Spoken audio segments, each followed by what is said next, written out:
Có những chuyến đi không cần vali, chỉ cần một buổi chiều và một ký ức đủ sâu. Tôi trở về còn bình thạnh sau gần trọn một kiếp người. 60 năm, nghe qua tưởng dài lắm, mà ngoảnh lại thấy giống như mới bữa nào còn lội bùn tắm sông, bị mẹ la mà miệng vẫn cười. Vậy mà hôm nay, bước chân về quê, lòng tôi lạc như người dưng. Con sông trước mặt vẫn chạy đó, mà sao tìm hoài không thấy bóng con đò năm cũ. Ngày xưa, đò ngang là nhịp thở của xóm cồn.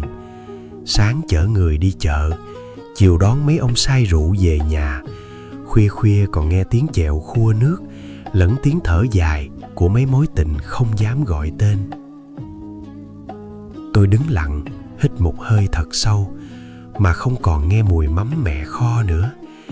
Cái mùi mắm quyện với gió sông ăn vô trí nhớ, theo tôi suốt mấy chục năm tha hương. Giờ mùi ấy không còn. Hàng dừa già vẫn còn đó, nhưng đứng im như người mỏi mệt. Ngày xưa, dừa hay nghiêng mình nghe tụi nhỏ cười giỡn, nghe gió kể chuyện mùa nước nổi. Giờ im thinh thích, như đang ngủ một giấc rất sâu, giấc ngủ của những điều không trở lại. Chợ cồn ngày xưa đông lắm, không dạo nhưng rộn. Người bán ít, người mua ít, mà tiếng cười thì nhiều. Giờ chợ buồn hắt hiu, người quen thì đã theo chồng, theo con, theo đất khác mà sống. Tiếng cười cũ chắc đã trôi theo nước lớn nước ròng rồi. Tôi nhớ rạch bận, nhớ những mùa nước lên, tôi bơi xuồng, em đứng hái bông bận. Bông tím cả một buổi chiều quê, tím tới mức tưởng chừng nhuộm luôn mấy câu hẹn ước non nớt. Hồi đó nghèo mà thương thì giàu lắm.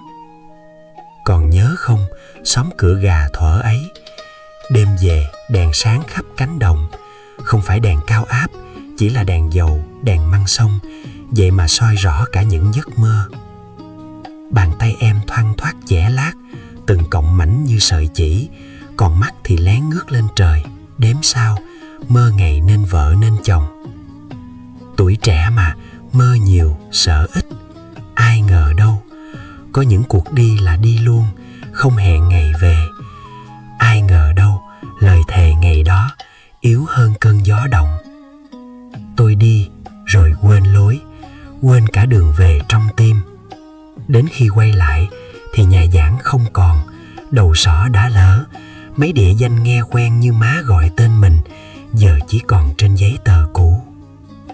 Bình Phú Lợi ơi, Cồn Trọi ơi, 60 năm một kiếp người. Tôi về mà thấy mình như đang đi trong một cơn mê dài. Bình Thạnh bây giờ người ta gọi bằng cái tên khác, còn tôi gọi bằng ký ức. Đêm mưa không còn tiếng đàn vọng trên đồng, cá không còn quẩy đuôi đùa trăng, sen ngoài đồng cũng không còn chỗ để nở cho đàng hoàng.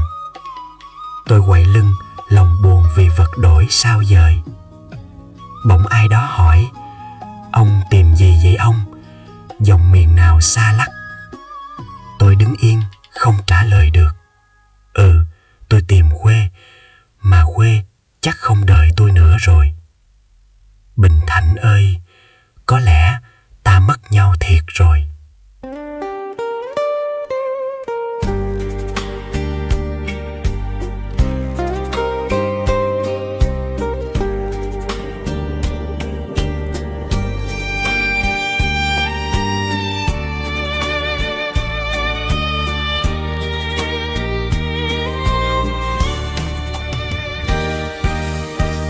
Lần tìm về thăm quê, dòng sông đâu bóng con đò, đâu rồi mùi mắm mẹ kho. Hàng dừa già lặng im, canh cánh đồng ngón giấc, tiếng chó vù vơ. Chợ cồn buồn hắt hiu, người xưa nay đã theo chồng, tiếng cười vang vọng bên sông.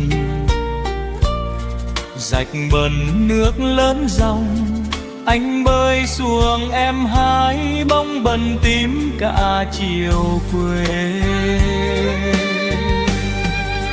Còn nhớ không em, xóm cửa gà thua ấy, khi đêm về đèn sáng khắp cánh đồng, bàn tay em thoăn thoắt từng cọng lát che đôi, mắt vẫn ngắm sao trời mơ ngày ta nên đôi.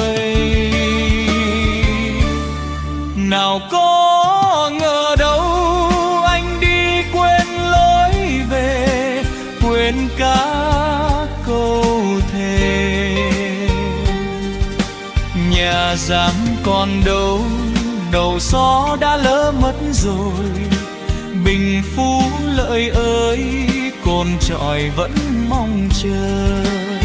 60 năm ôi một kiếp người, nay tôi về chỉ còn là cơn mê.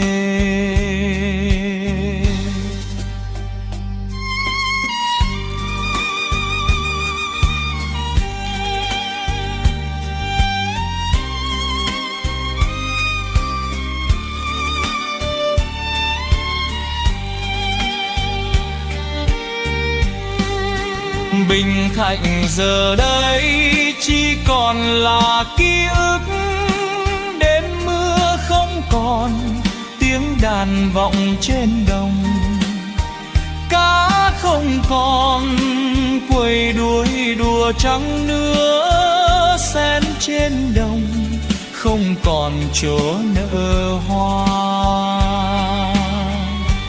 Tôi ngập ngừng quay lưng, buồn khi vất đôi sao rời, đời người sao quá mong manh. Ông tìm gì vậy ông, dòng miền nào xa lắc, Bình Thạnh ơi ta mất nhau rồi.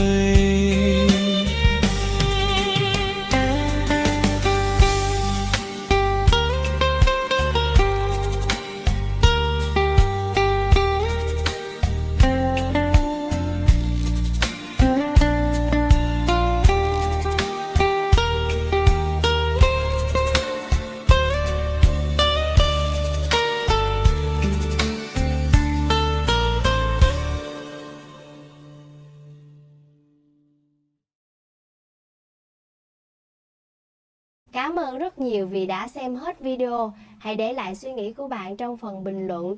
Sen luôn mong được lắng nghe. Đăng ký kênh để đồng hành cùng Sen nha.